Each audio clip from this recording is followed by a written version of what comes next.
ഏതു ജന്മകൽപ്പനയിലെ എല്ലാ പ്രിയപ്പെട്ട പ്രേക്ഷകർക്കും മെട്രോ സ്റ്റാറിലേക്ക് സ്വാഗതം. ഈ ഒരാഴ്ച ഏതു ജന്മകൽപ്പനയിലെ, അതായത് നമ്മുടെ അശ്വിന്റെയും ശ്രുതിയുടെയും ജീവിതത്തിലെ അവരുടെ പ്രണയങ്ങള് പൂവണിയുന്ന ദിവസങ്ങളാണ്. തൻ്റെ അനിയനെയും ചേച്ചിയും ചേർത്ത് വെക്കുന്നതിനിടയിൽ പരസ്പരം അവരുടെ പ്രണയവും പൂവണിയുന്ന ദിവസങ്ങളാണ് ഈ ഒരാഴ്ച എന്ന് പറയുമ്പോൾ. വളരെ ഇൻട്രസ്റ്റിംഗ് ആയിട്ട് ഇപ്പോൾ കുറച്ച് ദിവസം കൊണ്ട് ഭയങ്കരമായിട്ട് ലാഗ് അടിച്ചുകൊണ്ടിരിക്കുന്ന കഥ ഇനി കുറച്ചുകൂടി ഇൻട്രസ്റ്റിംഗ് ആവാൻ വേണ്ടിയിട്ട് പോവാണ്. ഈ ഒരാഴ്ചത്തെ എപ്പിസോഡോടുകൂടി മനോരമയുടെ ആ ഒരു സ്വപ്നങ്ങൾ തകരാൻ വേണ്ടിയിട്ട് പോവാണ്. ഇനി എന്തൊക്കെയായിരിക്കും അവരുടെ ജീവിതത്തിൽ സംഭവിക്കാൻ പോവുക? അവിടെ അശ്വിൻ്റെയും ശ്രുതിയുടെയും ജീവിതം എങ്ങനെയായിരിക്കും മാറിമറിയാൻ പോകുന്നത്? അവരുടെ പ്രണയം പരസ്പരം പുറത്താകുമോ? അങ്ങനെയാണെങ്കിൽ ലാവണ്യയുടെ തീരുമാനം എന്തായിരിക്കും? ലാവണ്യയുടെ ജീവിതം പിന്നെ എങ്ങനെയായിരിക്കും ആയി തീരാൻ പോകുന്നത് എന്നൊക്കെ നമുക്ക് നോക്കാം. അതിനു മുൻപ് ആദ്യമായിട്ടാണ് ചാനൽ കാണുന്നതെങ്കിൽ തീർച്ചയായും സബ്സ്ക്രൈബ് ചെയ്യുക. അപ്പോൾ ഞങ്ങളുടെ പുതിയ സീരിയൽ വീഡിയോസ് എല്ലാം നിങ്ങൾക്ക് ലഭിക്കുന്നതായിരിക്കും.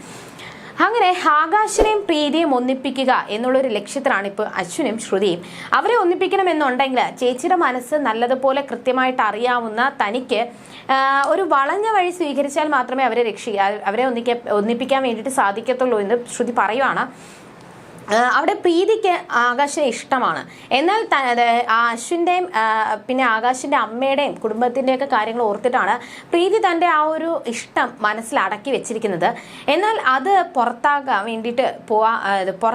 വേണ്ടിയിട്ട് പ്രീതി തൻ്റെ ഇഷ്ടം ആകാശിനോട് തുറന്നു പറയാൻ വേണ്ടിയിട്ട് പോവാണ്. അതിനു വേണ്ടിയിട്ട് ശ്രുതിയും അശ്വിനും തിരഞ്ഞെടുത്ത ഒരു വഴി വളരെ അപകടം പിടിച്ച ഒരു വഴിയായിപ്പോയി. ആകാശിനൊരു അപകടം സംഭവിക്കുന്നു.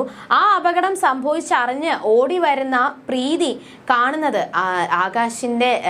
ആകാശിനെ കാണാതാവുന്ന ഒരു രംഗമാണ്. അതായത് ആകാശിന് അപകടം പറ്റി കിടക്കുന്ന ആകാശിനെയാണ്. അതോടുകൂടി പ്രീതി ഭയങ്കരമായിട്ട് ഷോക്കായിപ്പോയി. ആകാശിനെ രക്ഷിക്കണം, എന്നാൽ ആകാശിനെ രക്ഷിക്കണം, ആകാശ് സാർ എന്നെ വിട്ടുപോയോ എന്നൊക്കെയുള്ള ഒരു മൈൻഡാണ് പെട്ടെന്ന് പ്രീതിയുടെ മനസ്സിൽ വന്നത്. എന്നാൽ ഇതെല്ലാം അനിയത്തിയുടെയും അശ്വിൻ്റെയും ഒരു നാടകമായിരുന്നു എന്നുള്ള ഒരു സത്യം അതിനുശേഷമാണ് പ്രീതി മനസ്സിലാക്കുന്നത്. ഒരു കൊക്കയിൽ നിന്നും എടുത്തു ചാടാൻ വേണ്ടിയിട്ട് ശ്രമിക്കുന്ന ആകാശും ആ ഒരു എടുത്ത് ചാട്ടത്തിന് ശേഷം ആകാശിന് വേണ്ടിയിട്ട് കരഞ്ഞ് നിലവിളിച്ച് അവിടെ പൊട്ടി പൊട്ടി കരയുന്ന പ്രീതിയാണ് നമുക്ക് കാണാൻ വേണ്ടിയിട്ട് പറ്റുന്നത്. സോറി. അങ്ങനെ ആ ഒരു പൊട്ടിക്കരച്ചിലിനൊക്കെ ശേഷം അവരുടെ പ്രണയം പൂവണിയാൻ വേണ്ടിയിട്ട് പോവാണ്. അവര് ഒരുപാട് നാളുകൾ ഉള്ളിൽ അടക്കി വെച്ചിരുന്ന ഇഷ്ടമാണ് പരസ്പരം തുറന്നു പറഞ്ഞത്. എന്നാൽ ഈ ഇഷ്ടം തുറന്നു പറഞ്ഞപ്പോൾ അവിടെ നഷ്ടമായത് മനോരമയുടെ സ്വപ്നങ്ങളായിരുന്നു. മനോരമ ഒരുപാട് സ്വപ്നങ്ങൾ ഇങ്ങനെ നെയ്ത് കൂട്ടി തൻ്റെ മകൻ ഇഷ്ടമില്ലാത്ത കല്യാണം പോലും മനോരമ നടത്താൻ വേണ്ടിയിട്ട് തീരുമാനിച്ചു. അതും സ്വത്തുക്കളും ഒരുപാട് പണവും കാര്യങ്ങളൊക്കെ ഉണ്ടെന്നുണ്ടെങ്കിൽ തനിക്ക് ഓക്കെ ആണെന്നുള്ള ഒരു നിലപാടാണ് മനോരമയ്ക്ക്. എന്നാൽ ഇതിനെല്ലാം ഉള്ള ഒരു തിരിച്ചടിയാണ് അവിടെ നമ്മുടെ ആകാശ് കൊടുക്കാൻ വേണ്ടിയിട്ട് പോകുന്നത്. ഇനി ഇവരുടെ ഇഷ്ടം വീട്ടിൽ അവതരിപ്പിക്കണം, വീട്ടുകാരെ ഈ ഒരു ബന്ധത്തിലോട്ട് സമ്മതം മൂളണം. അതിനു വേണ്ടിയിട്ട് പരസ്പരം അശ്വിനും ശ്രുതിയും കൂടി പോരാടുമ്പോൾ, അതിനു വേണ്ടിയിട്ട് ഓരോ തന്ത്രങ്ങൾ മെനയുമ്പോൾ അവിടെ തൻ്റെ പ്രണയമാണ് നമ്മുടെ അശ്വിൻ്റെ ഉള്ളിലെ പ്രണയമാണ് പുറത്താവുന്നത്.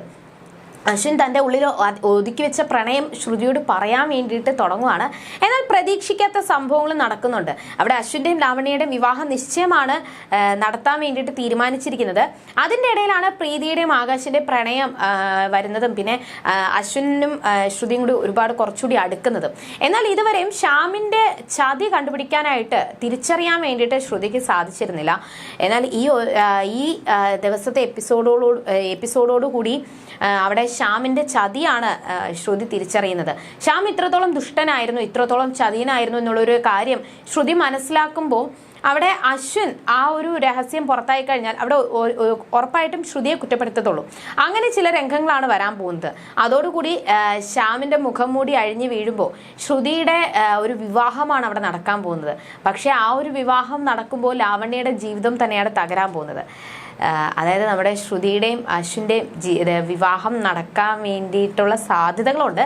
അങ്ങനെ വിവാഹം നടന്നു കഴിഞ്ഞാൽ ലാവണ്യ ആയിരിക്കും ശ്രുതിയുടെ ഏറ്റവും വലിയ ശത്രു. ലാവണ്യയുടെ ജീവിതമായിരിക്കും അവിടെ തകരാൻ പോകുന്നത്.